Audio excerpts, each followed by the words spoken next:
here in Patty's Pit, and I'm here with Marcus from Blind Garden. Thank you very much for talking to me. And the first question, like it's actually a really brief interview, but you have been together for quite a long time. Like Blind Garden have a very long history, 26 years together already. Like that, yeah. And you have found yourself a really unique niche. You have your very different style. How did you work out to have, like, how did you find this niche? Actually, it's not really that we were sitting down thinking about a formula or anything. We're just playing the kind of music that we like, you know. And obviously, in the beginning, when we started in the middle of the 80s, we had our influences of the bands that we were listening to back then. And you can hear those influences in the first two albums. But we always try to come up with something unique. We always try to avoid copying anybody. And I think at least with the third album that we did back in, what was it, 1990, I think, we found our own style. And since then we just, you know, we have our roots, but we always try to get something fresh into the music and some new influences here and there. We try different things because we don't want to repeat ourselves. We don't want to try to record the same album twice because that would be boring for us. And we always try to come up with quality, you know. And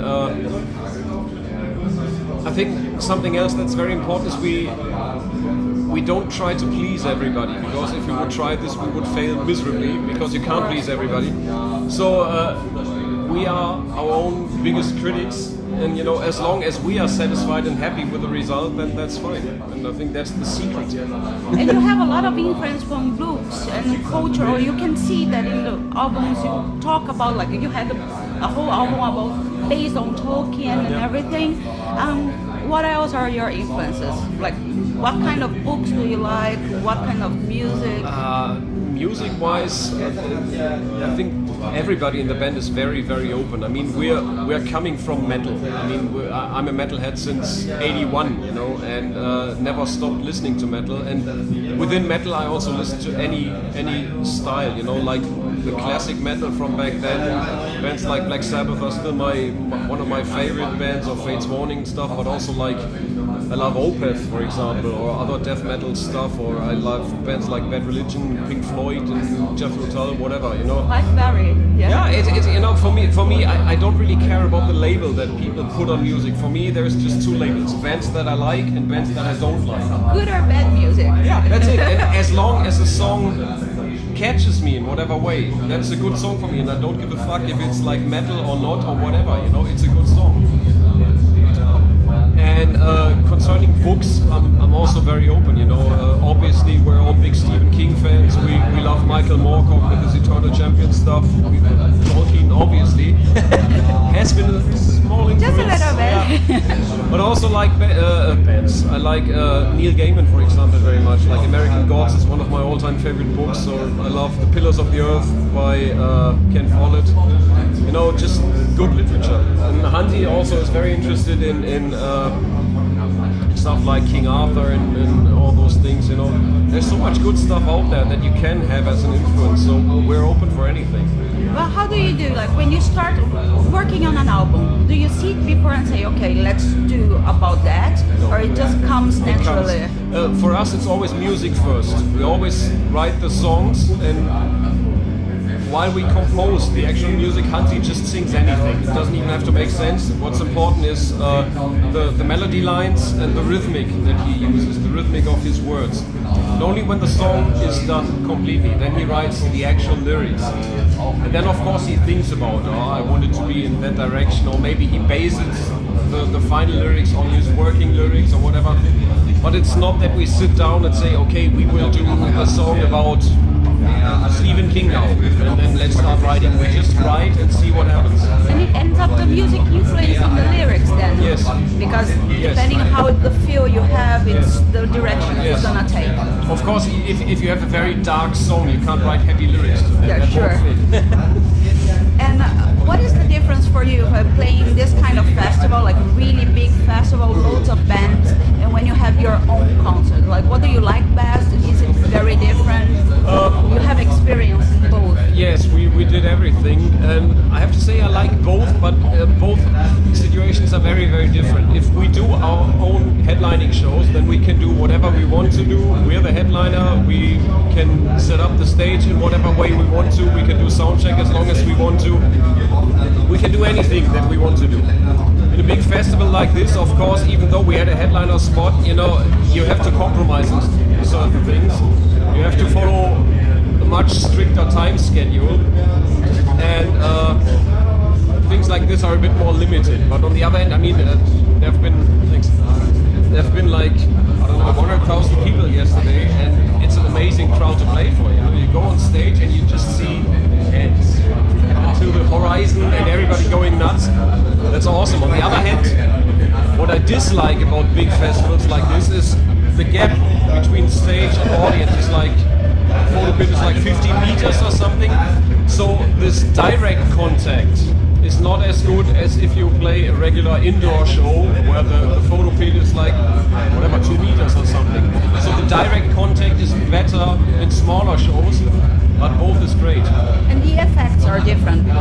In your own show, you can put more stuff on stage. Of course, work you can the stage. For example, yesterday, normally when we did our headlining shows with the full production, we had video walls everywhere and projections and whatever. Since we started playing yesterday at 8:30, the sun was still shining, so obviously, you know, this kills light shows and everything. So we knew, okay, only towards the last half hour it would be dark enough. So of course you adjust the show to this. And we added the pyros yesterday for the last song. We said, okay, let's do some big bang here and whatever.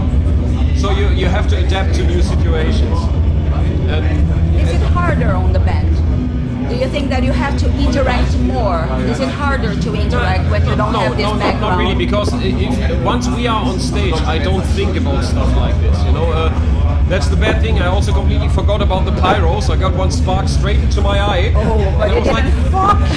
You didn't hurt yourself. It was, you know, it was burning and, you know, tears running down. It was like, okay, great. Well, as long as it doesn't happen with like Metallica. No. You know, we had a pyro instruction.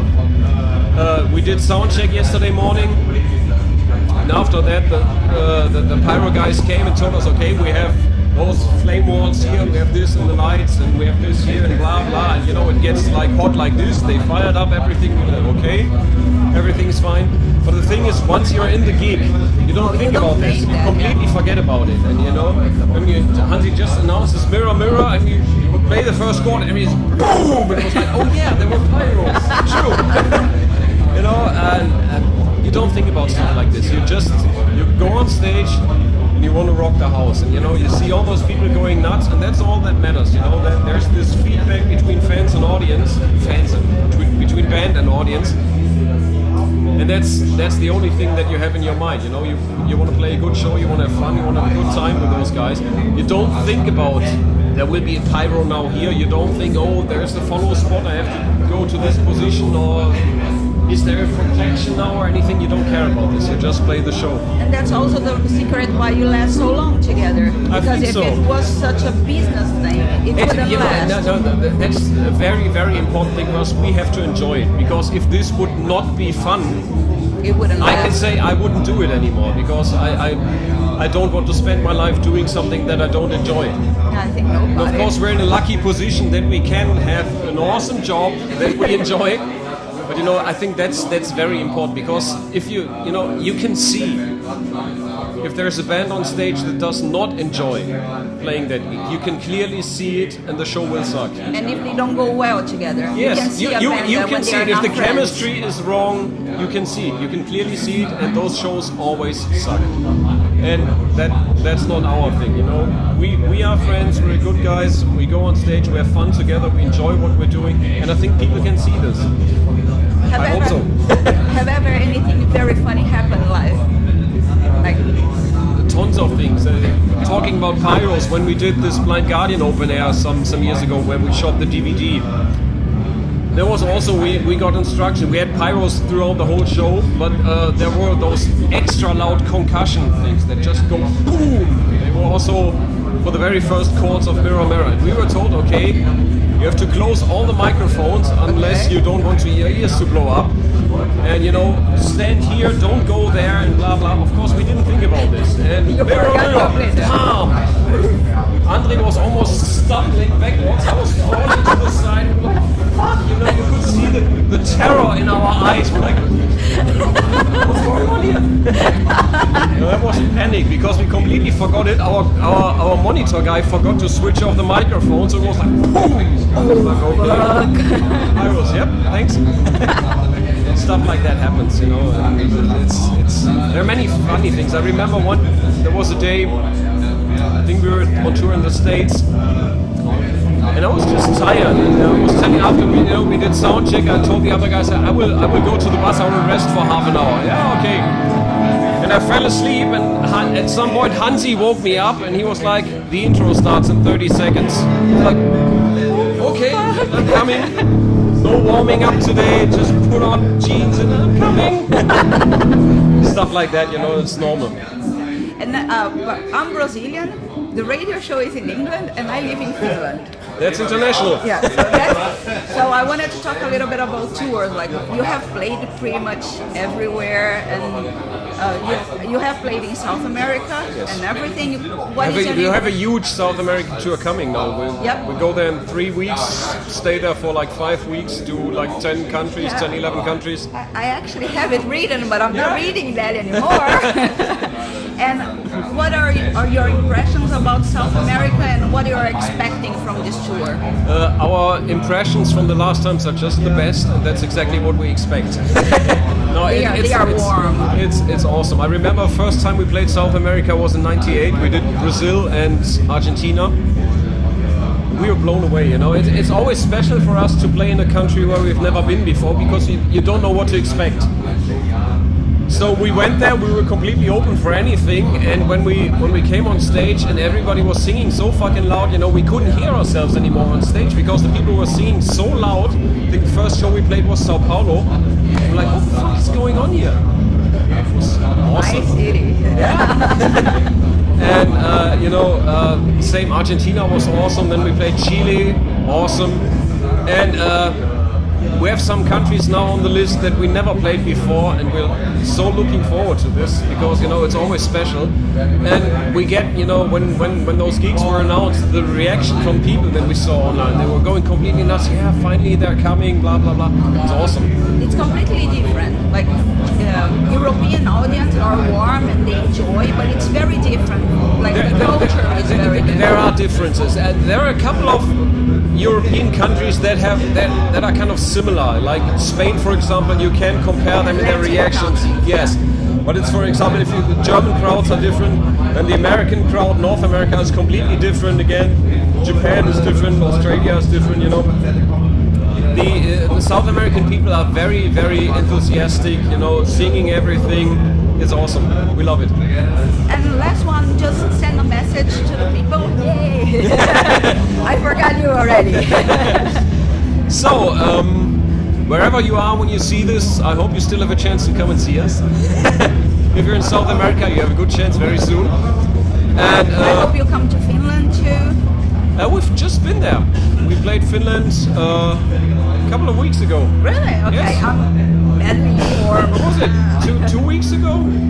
Was it They're cool, right? Tuska? Yeah, Tuska, yeah. It was 2 weeks ago.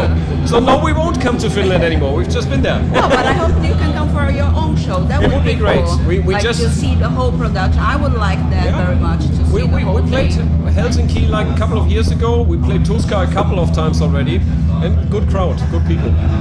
So wherever you are, if you have a chance, come by. Let's celebrate. We try to play a good gig. Thank you very much. You're welcome.